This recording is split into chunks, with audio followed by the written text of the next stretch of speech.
प्यारे बच्चों, बहुत सारा प्यार। सीबीएसई ने राष्ट्रीय शिक्षा नीति एनईपी 2020 के अंतर्गत भाषा सीखने के नियम में एक बड़ा बदलाव किया है। इसे थ्री लैंग्वेज फॉर्मूला कहा जा रहा है, जिसमें भाषाओं को 3 स्तरों यानी R1, R2 और R3 में बांटा गया है।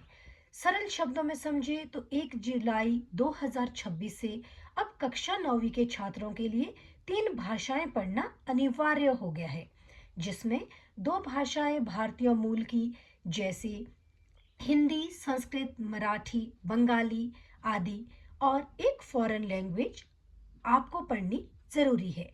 अब यदि आपने अपनी तीसरी भाषा कक्षा 9वीं में आकर के संस्कृत चुनी है, तो आपके लिए मैं सत्र 2026 में एनसीईआरटी द्वारा निर्धारित की गई पुस्तक शारदा से सरस्वती वंदना लेकर आई हूँ। आइए इसे भावार्थ के साथ सरल हिंदी अनुवाद में समझने का प्रयास करें।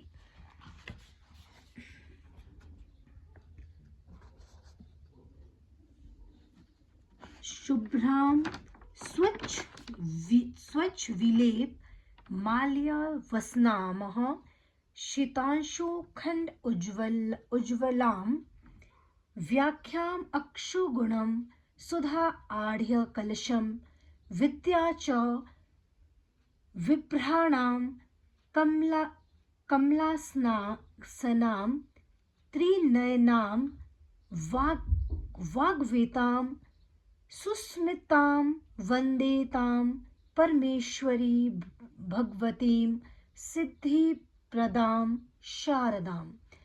यह सरस्वती माता की वंदना सीबीएसई के अंतर्गत एनसीईआरटी की जो आपकी पुस्तक है उसमें सबसे पहले दी गई है। अब इसे हम आसान भाषा में सबसे पहले इन शब्दों के अर्थ को समझने का प्रयास करेंगे।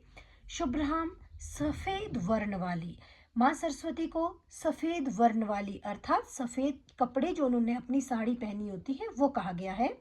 स्वच्छ विलेप अर्थात चंदन जैसे स्वच्छ अनुलेप वाली, और माल्या वसनामः पुष्पों की माला और श्वेत वस्त्र धारण करने वाली।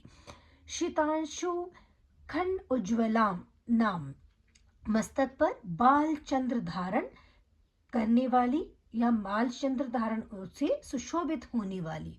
व्याख्या नाम ज्ञान मुद्रा वाली अर्थात व्याख्या मुद्रा वाली, जो उनकी मुद्रा है वो ऐसे लगता है कि ज्ञान का भंडार उसमें छुपा हुआ है। अक्षुगुणम रुद्राक्ष की माला जो वो हाथ में लिए हुए है। सुधा आढ़्य कलशम अमृत से भरा भरपूर कलश। विद्या च और पुस्तक जो उन्होंने हाथ में धारण की हुई है। विभ्राणाम धारण करने वाली। कमल आसन नाम कमल के आसन पर विराजमान। त्रिनयनाम 3 नेत्रों वाली। वाग्वेताम वाणी की देवी। सुस्मिताम सुंदर मुस्कान वाली। वंदे मैं वंदना करती हूँ। ताम उन परमेश्वरी भगवती परमेश्वरी भगवती की। सिद्धि प्रदाम सभी सिद्धियों को देने वाली। शारदाम माँ सरस्वती की। बच्चों, यह आपके पास सबसे पहले मैंने हिंदी में इसका सरल शब्दों के अर्थ दिए हैं।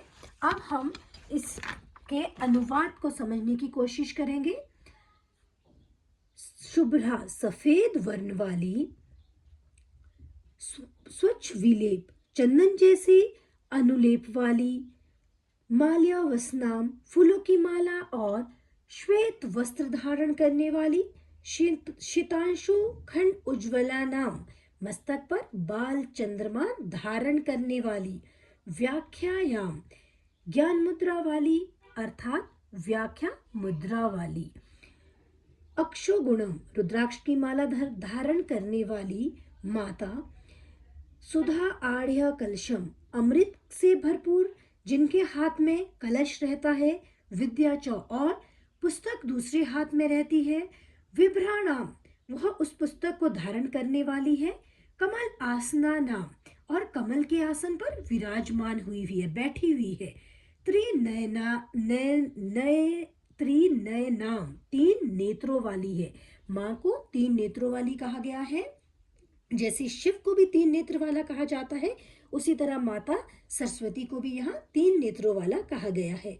वाग्वेताम, वाणी की देवी, माना जाता है कि माँ सरस्वती वाणी की देवी है और एक समय में पूरे 24 घंटों में वो हमारी जीवा पर जरूर विराजमान रहती है। सुस्मिताम, सुंदर मुस्कान वाली, वंदे, मैं उनकी वंदना करती हूँ। ताम, उनकी, परमेश्वरीम भगवतीम, उस परमेश्वरी भगवती की, सिद्धि प्रदान, जो सिद्धि प्रदान करती है। शारदाम, ऐसी माँ सरस्वती की, शारदा यहाँ माँ सरस्वती के लिए लिया गया शब्द है। बच्चों, इसके पश्चात अब आप माँ सरस्वती की यहाँ जो तस्वीर दी गई है उसे देखेंगे और इसके भावार्थ को समझने का मेरे साथ प्रयास करेंगे। माँ सरस्वती केवल पढ़ाई लिखाई की देवी नहीं है, बल्कि वे परम ज्ञान, मानसिक शांति और पवित्रता का साक्षात रूप है। माँ का सफेद स्वरूप मन की पवित्रता, शांति और अहंकार रहित होने का प्रतीक है। यह हमें सिखाता है कि ज्ञान प्राप्त करने के लिए हमारा मन साफ, शांत होना चाहिए। हाथों की चीजों में, जैसे इनके हाथ में किताब जो आप देख पा रहे हैं, उन्होंने हाथ में किताब ली है। यह किताब विद्या का प्रतीक है और दूसरे हाथ में इनके पास यहाँ ये कलश लिया है और यह कलश जो है यह आंतरिक आनंद और अमर ज्ञान का प्रतीक है, जो मानव को भीतर से तृप्त करता है। एक हाथ में इनके पास रुद्राक्ष की माला है और यह रुद्राक्ष की माला और व्याख्या मुद्रा जो इनके चेहरे पर आप देख रहे हैं, यह मुद्रा लगातार ध्यान, अभ्यास और उस ज्ञान को दूसरों को बांटने का संदेश देती है।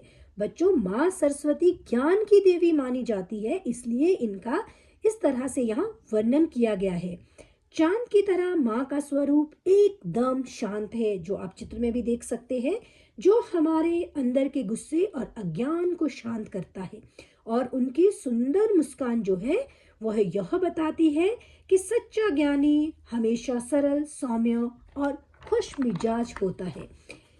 अर्थात जो यह सरस्वती वंदना आपकी पुस्तक में सबसे पहले पाठ शुरू होने से पहले दी गई है, इसका निष्कर्ष रूप में अगर हम बात करें तो यह स्तुति, इसका भाव हम स्पष्ट करेंगे कि यह हम माँ सरस्वती से न केवल परीक्षा में पास होने की प्रार्थना करते हैं, बल्कि हम उनसे प्रार्थना कर रहे हैं कि वे हमारे भीतर के अज्ञान और अंधकार को दूर करके हमें सच्ची बुद्धि, अच्छी वाणी, एकाग्रता और जीवन की हर कठिन परिस्थितियों से उभरकर सफलता प्राप्त कर सकने में हमें सही रास्ता दिखाए।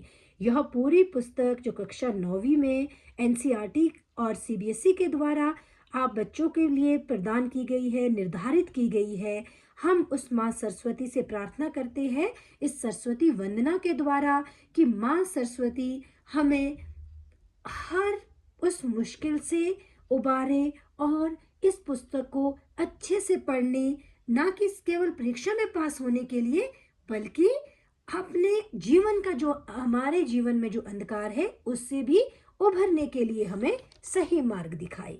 धन्यवाद।